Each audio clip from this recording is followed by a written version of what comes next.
Hello everyone, welcome back to another edition of the Velvet Lounge Life.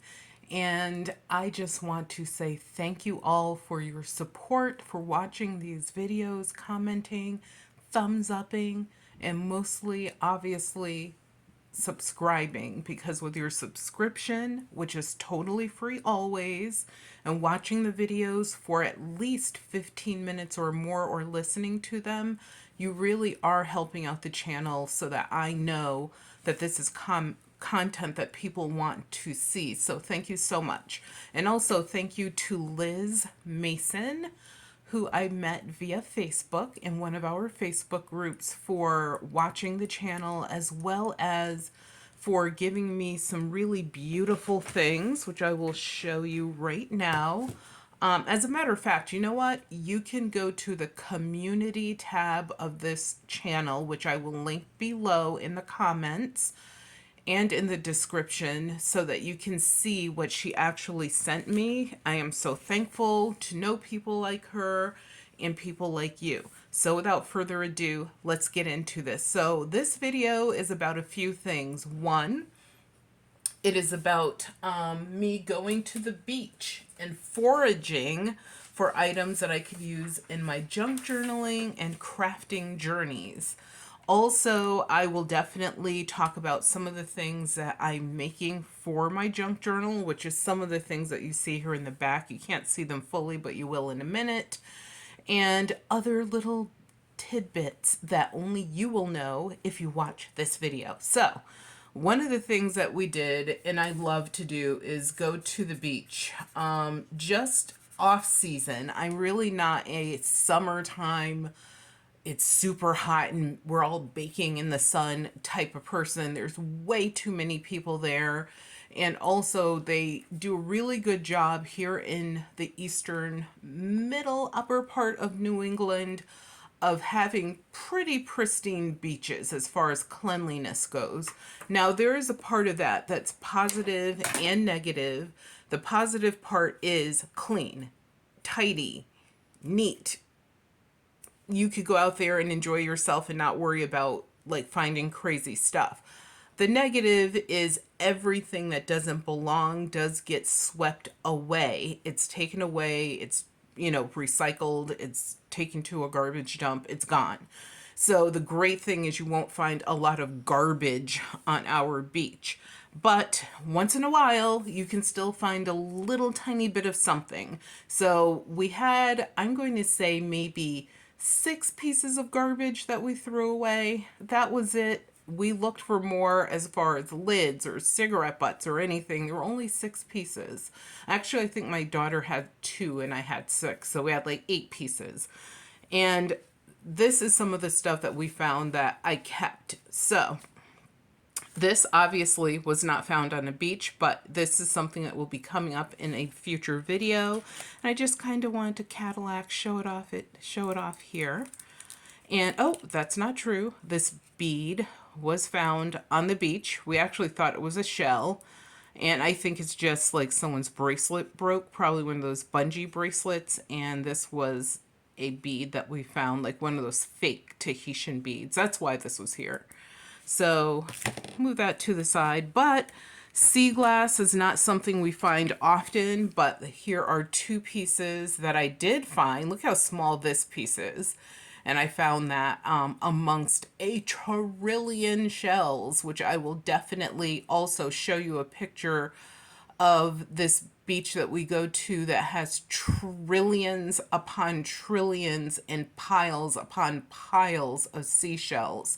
And the shells look like this. They're all different colors, little shapes. Here are some right here that you can see. There's a little spill of them right here that I kind of tossed in the picture. And honestly, these shells are absolutely stunning, amazing for projects. But there's so many of them that honestly, we sometimes are like, yeah, we're not going to go to that section.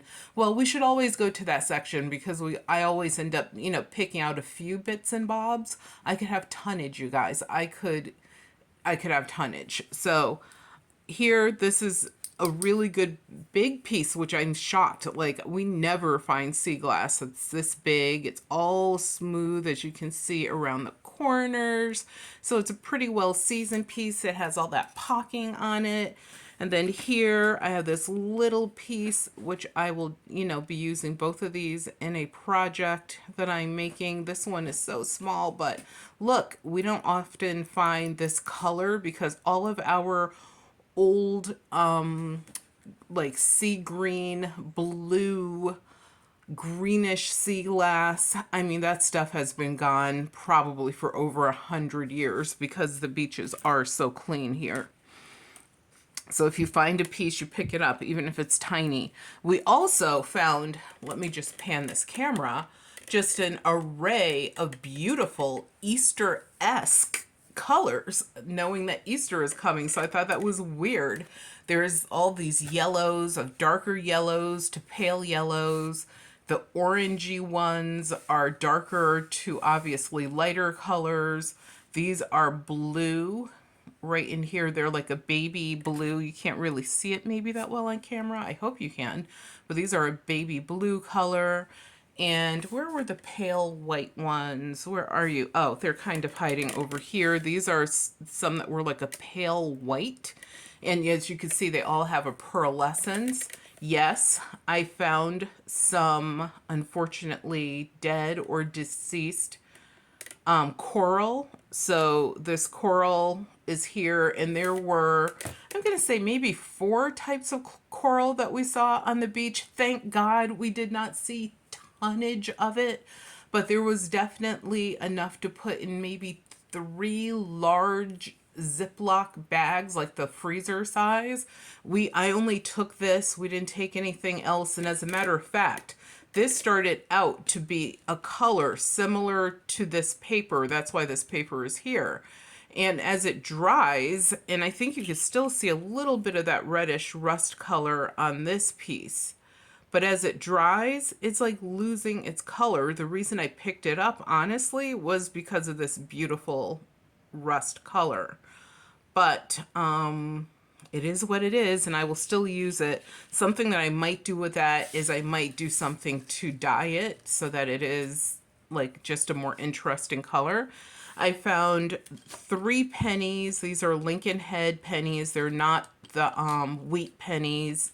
I'm here in America, so wheat pennies are a thing and whatever. This is a quarter that has been pounded and belted to death. It's and you can see it. It's an American Washington quarter, and I guess it's still usable, but that's money that will simply go into the big piggy bank, and it is what it is. We found some netting, which I know that what this netting is from. It's when you go to this particular store, they use this netting for some of their fruits and veg. So we think we know what store this came from. It was bigger, and I cut it down because I gave away pieces of it, and this is a piece that's left over. I just wanted to show it in this video. I have oyster shells. They're different colors and shapes. Some of them have holes in them. And I know if you find a rock with a hole in it, it's called a hagstone. There are plenty of stones and rocks on that beach, but I mean, I have to have a limit, you guys. I can't take everything. And this big, beautiful, well-seasoned shell has seen a life. It's been through some things. It has some hitchhikers on it. It has all those little holes in it. Yeah, this had a lot of iterations, but I just love the history of it. Knowing that this has been through a lot, I decided to pick that piece up versus a more perfect piece. There are garnets on this beach that you can find, as well as amethyst and other semi-precious stones as well. But I picked up, actually, the funny thing is we picked up a stone that must weigh, I'm going to say at least 30 pounds. And there's this stony rock area of the beach that has gigantic boulders. And you have to be careful that as you're like playing on them or you know, kind of climbing over them, that you don't actually have a leg or a foot get stuck down in between them, that would hurt a lot. But you can also out there find pieces of stone that have semi-precious stones within them. And so I picked up this piece that weighed about 30 pounds, and my husband and I trucked it all the way back to our vehicle and to our home, and now it graces one of the planting areas in our yard. So one of the things that I'm trying to do is some of the places that we hike take one stone. That was a bit extreme, but the stone was gorgeous. People saw it as we were like carrying it back to our vehicle, and they were like, "Oh, you found a really good one. That's a really good piece." So we were like really happy that we could, you know, use it here at our property. And here we have, this is garnet that you see right in here, and in here this is a black, I think this is jet maybe. But there's like lots of bits of it and pieces, and obviously, well, it's not obvious maybe on camera, but these stones, this one and these two over here, have purple in them, so I think they were going to turn into amethyst, but I'm not sure.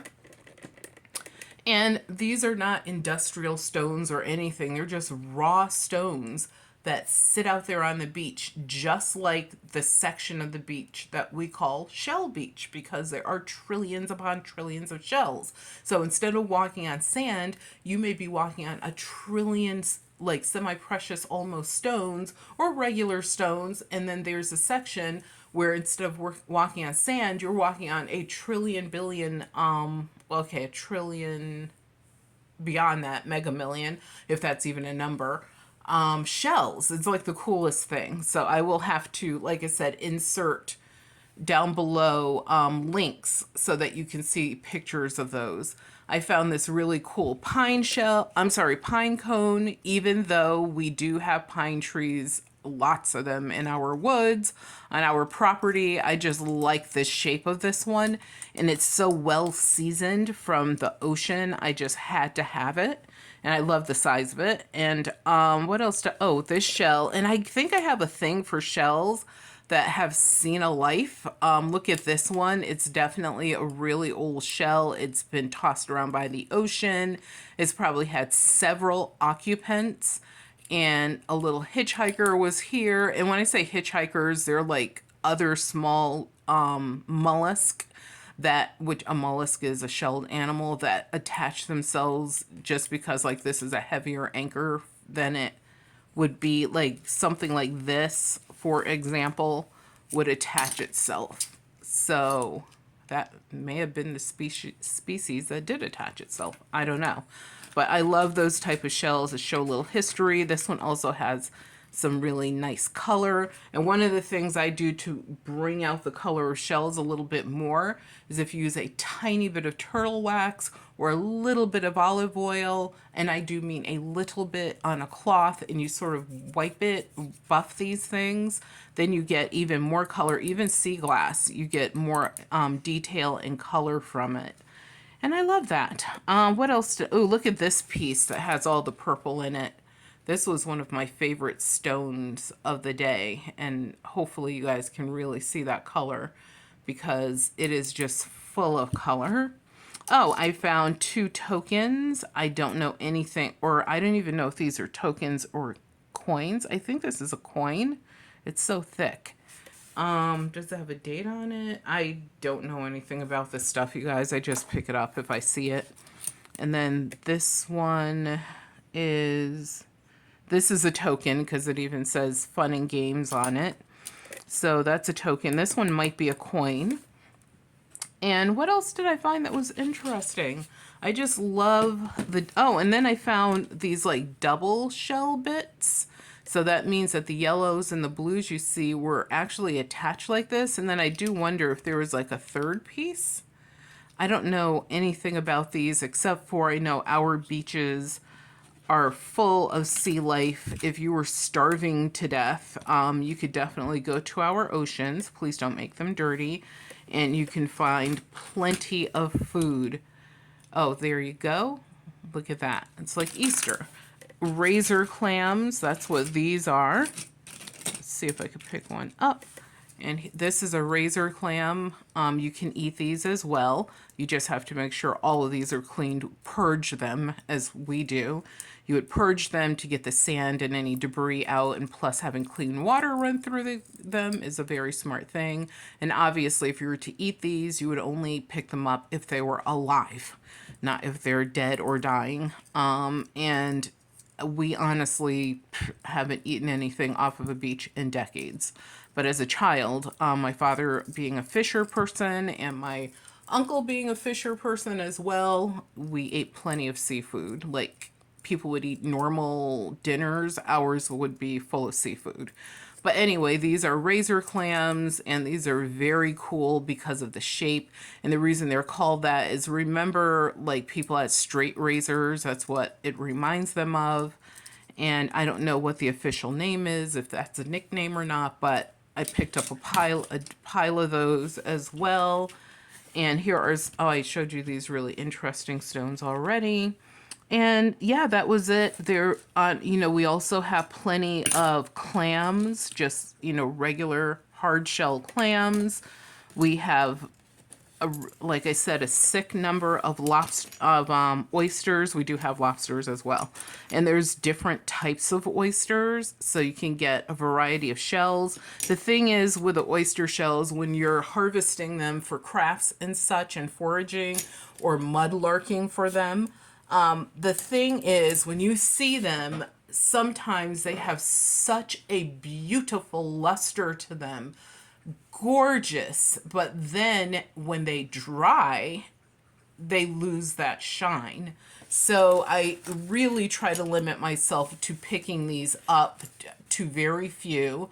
I usually like to layer these in projects, but I have a project that's coming up and I need a quantity of items. That's why I picked up more than I normally would. Honestly, normally, oh, and this one is really cool too. I call it a butterfly oyster shell combo because both pieces of the shell are there. They're fused together.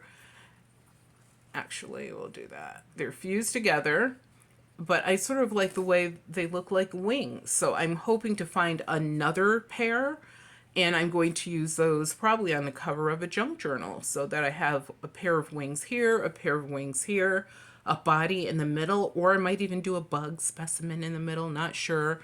But I think that was really cool. That's why I picked that up. And just to show you some of the tiny shells that are on that beach, there are, you guys, there are so many that you would just, like kids, I'm pretty sure, have to be limited by their parents so that they don't fill their pockets, because there are so many of these cute little shells. So please look at those links on the community page because those pictures are really interesting and different, and I think you'll enjoy them. So I do appreciate you guys too. Oh, something else I didn't show you. Hello. Huge elephants in the room is I found a peach of birch bark. So we have birch trees all over here. I think we have like two or three different species of birch trees. And the American Indians used to use birch to write on and to create pouches and different things. There's lots of cool functions. You can even use this to bandage a wound. Birch trees do have like antiseptic properties, so sort of like aspirin, but I'm going to use this, of course, on a cover of a journal. And then I have this beautiful piece of driftwood that I'm going to be using on a journal as well. The thing that makes this a perfect piece for a journal is how thin it is. It's not too thick, it's not too big, obviously. If it was huge, I mean, you could use it as an ornament in your yard or house or whatever, a wall hanging. But here is a piece that I created with another piece of driftwood that I found. So I put that little seal on there, sort of. And I will talk more about what I created back here in a future video. But once again, as I stated, thank you guys so much for tuning in.